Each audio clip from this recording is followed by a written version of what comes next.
오늘 이제 말씀은 사사기서 5장 4절과 이어진다라고 보셔도 될 것 같습니다. 4장에서 이제 그 여사사죠. 드보라가 이스라엘을 이제 하나님의 뜻에 따라서 구원하게 된 그 이야기가 나오고 이제 오늘 나오는 이제 5장은 그 승리의 어떤 노래, 찬송 시가 됩니다.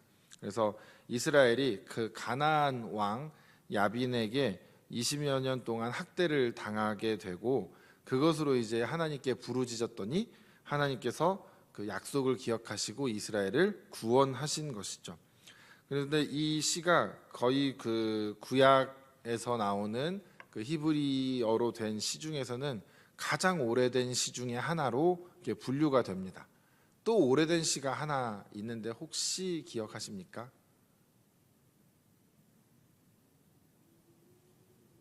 언제였죠? 그 출애굽해서 홍해를 탁 건넜을 때 그죠? 미리암의 노래가 있지 않습니까? 그 오늘은 드보라, 또 거기는 미리암. 이 성경에 보면은 아주 중요한 순간에 여인들이 참 등장을 많이 합니다. 교회도 중요한 일들은 여성분들이 많이 하고 계시죠. 이 우연의 일치는 아닌 것 같습니다. 여성의 그 우먼 파워가 아주 대단한 것 같습니다. 성경이 기록된 그 시대가 워낙에 이 뭐라 그럴까요? 이렇게 현대 문명이 없던 그런 시절이기 때문에 아무래도 남자의 그 남성성 뭐 이런 것들이 좀 더 강조되던 시절이고, 아무래도 직접 물리적으로 전쟁을 막 많이 하던 시절, 남성의 어떤 이런 부분들이 부각되고 또 여성은 좀 여성적인 부분을 많이 강조하던 이런 시절이었기 때문에, 그래서 말하자면 가부장적인 시대였고 여성의 지위나 이런 것들은 참으로 아주 미천하던 그런 시기였는데, 그런 시기에도 불구하고 보면은 성경에는 참 많은 역사가 여성으로 연결되어지고 이루어지는 것들이 참으로 많이 등장을 하죠. 룻기도 그렇고, 또 뭐 성경에 아브라함만 있는 것이 아니라 사라가 항상 같이 등장을 하게 되고, 여러 이야기들, 또 그 히브리 쪽 문화에서는 여인에게 하는 아주 중요한 축복, 특히 결혼식에 하는 축복 중에 하나가 바로 그 누구죠? 야곱이 사랑했던 여인 라헬, 그죠? 라헬의 어떤 그런 축복, 이런 것들을 또 해주는 것이 아주 중요합니다. 그래서 라헬, 또 레이첼, 영어로는 뭐 이런 이제 이름인데, 그런 축복들을 많이 해주고, 레아에 대한 것은 그러면 아니냐? 그 노래 가사에는 레아도 등장을 합니다. 그러니까 레아에 대한 축복도 있고 라헬에 관련된 축복을 신부에게 빌어주는 거죠. 그래서 노래 한 소절만 불러보자면 레케카 헬로힘 뭐 이런 노래가 있습니다. 히브리 수업 때 배웠던 이게 기억이 나네요. 그러면서 이 여인들이 하여튼 성경에서 굉장히 중요하게 많이 등장을 합니다. 그리고 오늘도 드보라의 그 시가 가장 오래된 시 중에 하나로 계속해서 지금까지 내려오고 있고, 이 시의 내용들 중에 특별히 우리가 주목해서 볼 것들이 조금 있습니다. 그래서 그것을 오늘 우리가 함께 나누기 원하는데, 당연한 것이지만 처음에 시작할 때 어떻게 시작하냐면 여호와를 찬송하라라고 하면서 시작을 하죠. 드보라와 그 바락이 함께 노래했다라고 되어 있죠. 그래서 2절 후반부에 보니까 여호와를 찬송하라, 그리고 또 3절 후반부에 보니까 귀를 기울여라 하면서 3절에 보니까 너희 왕들아 들으라, 통치자들아 귀를 기울이라 라고 하는데, 당시 이스라엘 백성들 가운데 왕이 있었을까요? 없었을까요? 그 당시는 사사기 시대에는 항상 없었죠. 왜냐하면 그들에게 왕이 없었으므로 그들의 각자 자기 소견에 옳은 대로 행하였더라가 마치 사사기의 후렴구와 같이 항상 등장을 하죠. 그러니까 왕이 없는데 너희 왕들아 들으라, 통치자들아 들으라, 귀를 기울이라 하는 것은 누구를 향한 거겠습니까? 지금 가나안을 무찌르고 나서 이웃 나라들에게 들어라 라고 선포하는 거라고 생각할 수 있겠죠.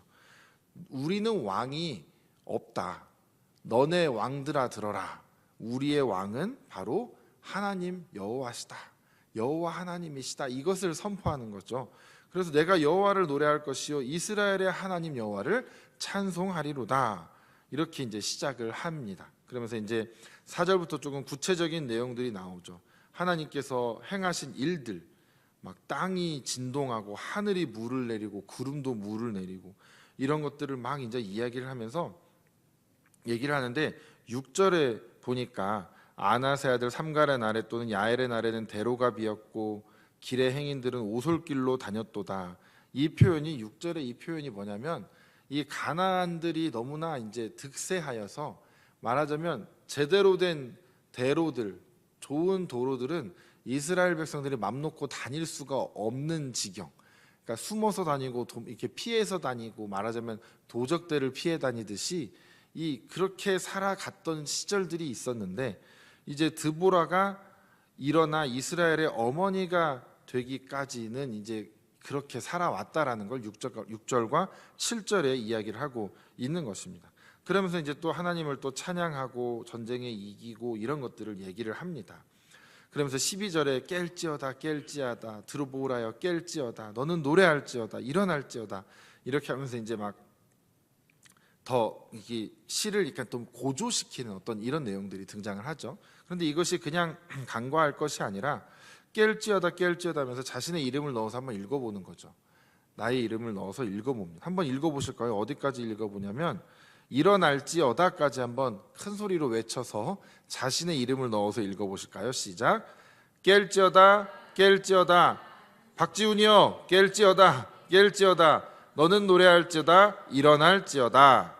이렇게 왜 이런 것을 얘기를 하는 것이냐, 바로 하나님께서 우리의 구원자가 되시고 우리의 왕이 되시고 우리의 주권자가 되어주시는 그 하나님께서 우리에게 명하시는 거죠. 네가 내 뜻에 따라서 지금 내 백성들을 인도해야겠구나. 이렇게 하나님께서 명령을 우리에게 주어 주실 때 우리가 일어나서 하나님의 말씀에 따라서 그대로 뛰쳐나갈 준비들이 되어 있어야 됩니다. 깰지어다 할 때 우리도 벌떡 일어나서 네 주님 하고 팍 달려나갈 그런 이제 마음의 자세들이 있어야 되는 겁니다. 그런데 우리가 만약에 그렇지 못하고 있다면 이 말씀이 우리를 깨워주는 말씀이 좀 되었으면 좋겠습니다. 뭐 맥락 다 무시하고 이 12절만 가지고 한번 선포를 해보시는 것도 좋습니다. 그냥 아침에 눈 떠서 혹은 뭐 하루를 시작할 때 어쩔 때 해보시는 겁니다. 깰지어다 깰지어다 박지훈아 깰지어다 이렇게 소리를 한번 외치시는 거예요. 그러면 이 사람이 참 단순해서요 뇌가 바로 알아듣습니다. 내 뇌를 통해서 내 입으로 선포한 거지만 이걸 다시 귀로 듣고 뇌로 갑니다. 무한 반복이죠. 내 뇌가 명령했는데 내 말을 듣고 내 뇌가 내 명령을 듣고 또 일을 합니다. 깰지어다 깰지어다 그러면서 오늘 내가 정신 차리고 똑바로 살아야겠구나, 정신 차리고 하나님의 말씀대로 살아야겠구나, 하나님을 찬송하는 삶을 살아야겠구나, 세상 사람들 앞에서 내가 비굴하지 않게 하나님을 높이면서 살아야겠구나, 이것을 우리가 다시 한번 깨우치면서 살아갈 수가 있게 되는 것이죠. 그러면서 이제 시가 쭉 가다 보면 이제 그 이후에 이스라엘의 다른 지파들의 이야기가 조금 등장을 합니다. 이것이 오늘 시의 어떤 면에서는 좀 중심적인 한 축을 담당하는 이야기입니다. 당연히 다른 한 축은 여호와께서 우리를 구원해 주셨다, 그 여호와를 찬송하자, 이것이 한 축이고, 다른 한 축이라면 좀 이 부분을 저는 중요하게 우리가 보아야 하는데, 왜냐 쭉 보십시오. 저기 15절 16절 뭐 이런 것들이 있는데 17절에 보실까요? 길르앗은 요단강 저쪽에 거주하며 다는 배에 머무름이 어찌 됨이냐, 아셀은 해변에 앉으며 자기 항만에 거주하도다. 스불론은 죽음을 무릅쓰고 목숨을 아끼지 아니한 백성이요 납달리도 들의 높은 곳에서 그러하도다.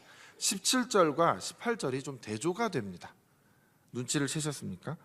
17절과 18절에 나오는 것이 이스라엘의 그 지파들에 대한 이야기죠. 그리고 그 지파들이 머물고 있는 지역, 그러니까 지파들이 땅을 분배받아서 살고 있는 지역들이 같이 좀 등장을 합니다. 그런데 봤더니 17절에 나오는 지파들은 이 책망을 받고 있죠. 그 상황이 그렇습니다. 그런데 18절은 스불론은 죽음을 무릅쓰고 목숨을 아끼지 아니하였다, 이렇게 되어 있죠. 또 납달리도 그랬다고 되어 있습니다. 이것이 뭐냐면 이스라엘이라는 나라는 왕정 국가가 아니죠. 그러니까 절대적인 왕권 밑에 모두가 신하로서 이렇게 있는 게 아니라 12개의 지파가 동등한 가운데 서로 연합을 맺는, 말하자면 연합 국가의 체제를 가지고 있습니다. 내가 나라를 위해서 나서지 않으면 누가 나서겠느냐라는 입장으로 나서는 사람들이 있죠. 그 사람들의 마음에는 어디까지 있냐면 내 자녀들, 다음 세대들에 대한 걱정도 들어있는 거죠. 내가 지금 이것을 잘 해놓지 않으면 우리 다음 세대들은 대체 어떡하란 말이냐, 이러면서 이제 동참하게 되는 것입니다. 이게 교회에서도 마찬가지겠죠. 우리 교회에 어려운 일이 있고 교회에 어떤 해결해야 될 일들이 있고 또 교회가 뭔가를 해나가는 일들이 있을 때 대형 교회나 뭐 중형 교회나 소형 교회나 어떤 교회나 미국 교회나 한국 교회나 항상 하는 사람만 합니다. 나오는 사람만 나오고 하는 사람만 하고, 그래서 힘든 사람만 맨날 힘듭니다. 안 힘든 사람은 안 힘들겠죠. 저는 신앙생활을 고상하게 하는 분들이 계시는데 그 고상한 신앙생활도 그 나름의 중요하고 존중은 합니다만, 그렇지만 교회에 여러 가지 일들이 있을 때 함께 나와서 팔 걷어붙이고 함께 일하고 함께 망가지기도 하고 함께 옷도 좀 더러워지기도 하고 이러면서 좀 힘들게 같이 해나가는 것이 훨씬 값진 그 열매가 있지 않을까, 저는 그렇게 생각을 합니다. 주일, 그러니까 참 어려운 부분이긴 해요. 왜냐하면은 주일 예배 잘 드리고 또 헌금 생활도 정말 빠지지 않게 잘 하는데 어떤 교회 봉사의 영역에 있어서는 일도 참여를 안 하는 사람도 있는데, 또 어떤 사람은 또 반대로 봉사는 또 열심히 또 하기도 하고, 그러니까 사람마다 참 그 신앙의 행태가 좀 다 다르기는 합니다. 근데 그 사람들 보고 무조건 나쁘다라고 할 건 아니지만, 하지만 교회가 뭘 하나 이렇게 하거나 뭘 이렇게 추진하거나 혹은 교회가 어려움이 있거나 뭘 할 때 하나님께서 우리에게 바라시는 게 뭘까라는 생각은 좀 해봐야 되지 않겠습니까? 내가 해오던 패턴과 여러 가지 신앙의 습관과 이런 것들이 있는 건 다 존중하고 있겠지만, 그렇지만 하나님께서 우리에게 바라시는 것은 언제나 하나됨을 원하시거든요. 그러면 하나됨을 원하시는 그 하나님의 뜻이 그게 소수의 힘만으로 과연 가능하겠느냐라는 것이죠. 소수들만 열심히 하는 것이 교회를 세워가는 데는 어쨌든 어느 정도 인원만 되면 교회는, 표현이 좀 죄송합니다만 좀 잘 이렇게 잘 됩니다. 네, 잘 운영되어 갑니다. 어느 조직이나 리더 그룹과 그들을 돕는 조금만 있어도 어느 조직이나 되기는 됩니다. 그런데 교회라는 곳은 좀 그러지 않아야 되지 않을까 싶습니다. 리더 그룹이 물론 있겠지만 모두가 함께 동참해서 함께 기도하고 함께 부르짖고 함께 뭔가 애쓰고 함께 동참하는 모습이 교회 안에는 있어야 되겠죠. 다른 뭐 세상의 여러 가지 단체들이나 이런 데서는 그렇지 않아도 됩니다. 근데 교회만큼은 그러면 안 됩니다. 왜냐하면 하나님께서 그것을 바라지 않으시기 때문이죠. 하나님께서 우리에게 연합되는 것, 하나됨을 원하시는데 그것이 하나님이 먼저 우리에게 그것을 보여주시죠. 바로 삼위일체 되시는 하나님. 하나님은 한 분이시면서 세 위격을 가지고 계신다라고 우리가 그렇게 배우죠. 그러니까 한 분이시면서 세 분이신 하나님이 한 분이신 것처럼 연합하여 있으면서 우리의 형상대로 사람을 창조하자.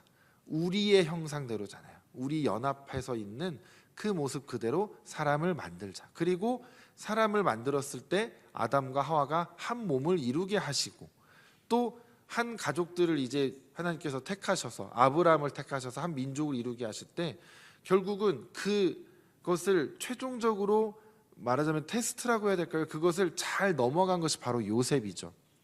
요셉이 형들을 용서하고 형들과 화해하고 형들을 품지 못했으면 하나됨은 거기서 일어나지 않았을 것이고 하나님의 한 민족을 나라로 세워서 제사장 나라로 만들려는 그 하나님의 계획은 또 딜레이가 돼서 훨씬 뒤로 밀렸을 겁니다. 그런데 요셉이 기가 막히게 하나님의 마음을 헤아리게 되죠. 그러면서 하나님은 악을 선으로 막 바꾸시는 분이고, 여러분들이 당신을 이곳에 보냈다고 해서 형들한테 하는 말이죠. 여러분들이 그렇게 잘못했다고 생각하지 말라고 하잖아요. 하나님이 그렇게 나를 보내신 거다. 말도 안 되는 고백이 되죠. 그러니까 형들이 나를 팔았는데 그거 하나님이 나를 보내신 겁니다. 어떻게 이 고백이 나올 수가 있겠습니까? 하나님의 뜻을, 마음을 완전히 헤아리지 않고 그런 고백은 절대 나올 수가 없을 것입니다. 그래서 이스라엘이라는 나라가 결국은 탄생을 하게 되죠. 하나님은 그것을 계속해서 만들어가고자 하시는 분이고, 그래서 이스라엘의 왕을 세우지 않는 것도 그런 맥락 가운데 한 부분이기도 합니다. 왕이 물론 하나님이시기 때문에도 있지만, 왕이 세워지면 결국 왕 밑에 이렇게 체제가 바뀌잖아요. 그런데 왕이 없으면 12지파가 계속해서 연합하는 일들을 계속해서 훈련하고 또 해나가고, 그것을 통해서 하나 되는 것이 무엇인지를 또 배워나가는, 그것을 하나님께서 원하시고 계신 것인데, 결국 그것이 사사기에서 다 무너져 내리게 되죠. 결국은 지금은 가나안과의 전쟁에 있어서 몇몇 지파들이 그렇게 강 건너 불구경하듯 그런 태도를 취했지만, 나중에는 이 지파들끼리 싸우는 일이 생기게 되죠. 결국 하나 되는 것을 하지 못할 때 그렇게 되는 것 같습니다. 우리가 교회에서 무엇을 한다라고 할 때 사실 우리가 하나 되는 것을 어디까지 생각할 것인가, 이런 생각을 좀 해본다면, 아주 작은 거에서부터는 교회에서 뭔가 하는 일들에 대해서 동참하는 거겠죠. 동참하는 것이 첫 번째가 될 것이고, 그 다음은 이제 우리 안에 미움과 다툼과 여러 가지 그런 부정적인 감정들이 모두 사라지게 만드는 것이 더 훨씬 궁극적인 목표가 돼야 되는 거겠죠. 누구와 서로 내가 미워하는 감정, 좋지 않은 감정, 이런 것들을 어떻게 내가 이렇게 다 해소시키고 어떻게 하나님이 원하시는 한 공동체를 이루어 갈 수 있을까? 그것을 우리가 계속해서 고민해 나가는 것이 우리에게 주어진 과제입니다. 그래서 우리가 참 요즘 살기가 팍팍하고 힘들고 이래서, 말하자면 오늘 여기 나오는 여러 지파들, 우리가 이래서 우리는 저래서 참여하기 힘듭니다. 이 전쟁에 우리는 이번엔 좀 참여하기가 어렵습니다. 이런 지파들이 있었는데, 오늘날 우리가 제가 요즘 뭐가 어때서 뭐가 어째서 제가 다음번엔 우리랑 똑같은 것을 이 사람들도 하고 살았다라는 것이죠. 그렇구나. 이 핑계라는 것은 누구나 늘 언제나 늘 존재하는 것이구나. 그런데 그것이 충분히 이해되는 상황에 있는 사람도 있지만 그렇지 못한 사람들도 충분히 있거든요. 그래서 우리가 그것을 잘 분별하고, 단순히 내가 나의 개인적인 것에 너무나 집중해서 우리 공동체적인 것에는 아예 관심도 없는 사람인 것인지, 아니면 그래도 공동체의 일을 그동안 할 만큼 또 했고 열심히 참여도 했는데 지금 어떤 특정 상황 때문에 내가 하지 못하는 거라면 누구나 다 이해를 하죠. 근데 그런 게 아니고 애초에 관심이 없는 분들에게 들으라고 하는 얘기입니다. 애초에 관심이 없는 그런 분들도 계시거든요. 그러면 좀 바꿔야죠. 신앙의 그 행태를 좀 바꿔야 할 필요가 있습니다. 신앙이 성장을 할 계기가 없잖아요. 있으면 그거겠죠. 내가 살면서 어려움 당하는 거, 좀 내가 아픈 거, 이런 것만 기도하면서 살아가는 게, 결국 그러면 내 개인의 안정과 행복과 안녕을 추구하면서 사는 게 과연 하나님께서 원하시는 우리 그리스도인의 모습이냐라는 것이죠. 하나님이 원하시는 건 그런 모습이 아닙니다. 다 환자 같은 사람들이 교회에 와서 치유됨을 경험하면서 아직도 환자인 자를 또 돌보면서, 그러면서 또 그 사람과 우리가 또 하나됨을 경험하고, 그렇게 해서 우리가 계속해서 성장해 나가고, 봤더니 다 그 상처가 없는 사람이 없는, 그러니까 다 이제는 아물었지만 흉터들은 다 있는, 다 세상에서 참 아프고 쓰라리고 막 이랬던 사람들이 다 교회 찾아오는 거 아닙니까? 모태신앙으로 자라온 사람들도 물론 있겠지만 보통 힘들고 어렵고 아플 때 종교를 찾게 됩니다. 그러다가 우리 하나님을 만나게 되고, 그래서 이제 치유가 되고 상처가 아물게 되고, 그러면 이제 나는 다른 사람의 상처를 좀 돌봐야 되지 않겠습니까? 그러면서 이제 우리가 점점 하나의 정말 참된 믿음의 공동체, 기도의 공동체, 또 사랑의 공동체, 이것을 우리가 세워 나가는 것이 하나님께서 우리에게 원하시는 거겠죠. 그리고 우리가 이제 복음을 전하는 것, 그것이 우리에게 주어진 과제입니다. 명령이죠. 우리가 그것에 집중을 해야 되는데, 나의 안녕과 나의 행복과 나의 평화와 우리 가족의 안정과 내 자녀들의 잘 되는 것들, 언제까지 이 기도만 하면서 우리가 살겠냐라는 것이죠. 그 기도만 하고 살고 있을수록 강 건너 불구경하는 입장이 되어 있다라는 거죠. 왜? 나도 기도할 게 너무 많거든요. 내 인생에 해결해야 될 문제가 너무 많거든요. 그럼 다른 사람들은 인생에 문제가 없어서 교회 와가지고 이렇게 시간 죽이면서 있는 걸까요? 아니거든요. 교회 와서 열심히 헌신하고 봉사하는 분들도 삶의 문제들 여전히 다 있고, 여전히 아픈 것들도 있고, 여전히 해결해야 될 것들이 있는데, 그럼에도 불구하고 나와서 열심을 다하면서 주님께 내어 맡기고 있는 것입니다. 우리가 그런 것들을 잘 해 나가는 그런 공동체가 되면 좋겠습니다. 그렇다고 해서 이제 저는 말씀을 전하는 입장이니까, 또 오늘 마침 이런 내용이 나왔으니까 이렇게 말씀을 드리지만, 또 이제 목사님 말씀 들었지 그러면서 또 그 인간은 오늘 그 인간이 이 말씀을 들었어야 되는데 뭐 이러지는 마십시오. 각자가 깨달을 때가 되면 깨닫는 거고, 하나님께서 알게 해주실 때가 분명히 있겠죠. 저도 지금 말씀을 전하면서 이게 왜 주일 설교가 아닐까 하는 되게 아쉬움도 있거든요. 하지만 잘하는 분들이 맨날 와서 잘하지 못하는 사람들에 대한 이야기를 듣고 있는 게 우리 현실 아니겠습니까? 맨날 그 학교 선생님들이 잔소리하고 혼내도 잘하는 애들이 그거 잘 듣고 있지, 못하는 애들이 이미 도망가고 없잖아요. 근데 뭐 표현이 좀 못하는 애들이 이렇게 좀 하긴 했지만 성도님들을 향해서 한 얘기는 아니고요. 그래서 우리가 한 공동체를 이루어가는 것이 참으로 어렵고 쉽지는 않다라는 것을 우리가 잘 알고 있습니다. 근데 오늘 여기에 나오는 그 시의 내용처럼 우리가 그렇지만 우리 공동체적인 어려움을 당했을 때, 한 형제가 어려움을 당했을 때 그것을 우리 공동체의 어려움으로 인식할 수 있는 그 마음, 가족 중에 누가 아프면 한 가족이 다 힘들잖아요. 똑같거든요. 교회 내에서도 우리가 그렇게 인식을 할 수 있으면 좋겠습니다. 그래서 우리가 그것을 위해서 함께 기도하시고 함께 부르짖으면서 그렇게 함께 성장해 나가는 참된 공동체가 되었으면 좋겠습니다. 오늘 이 시를 통해서 우리가 그 깨달음을 주신 하나님께 감사하면서 우리가 또한 그렇게 살아가시는 여러분들이 되시기를 주님의 이름으로 축복합니다. 주님 감사합니다. 오늘 드보라의 이 시를 통하여서 하나님만이 우리의 구원자이심을 우리가 다시 한번 확인하였고, 또한 하나님께서 우리의 기도를 들어주시는 분임을 다시 한번 확인하였습니다.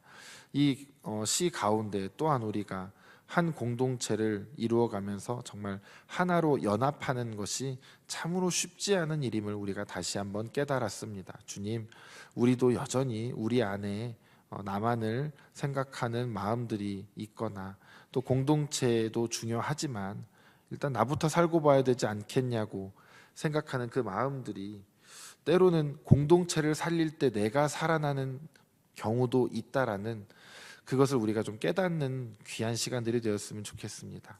나라가 있어야 백성이 있듯이 교회가 살아야 우리 각 가정들이 또한 살아난다는 것을 우리가 또한 깨닫게 하여 주시고, 우리가 서로를 세워주고 서로를 잘 도와주고 돌봐주는 믿음의 공동체가 되게 하여 주시옵소서. 감사드리오며 거룩하신 예수님의 이름으로 기도드렸습니다. 아멘.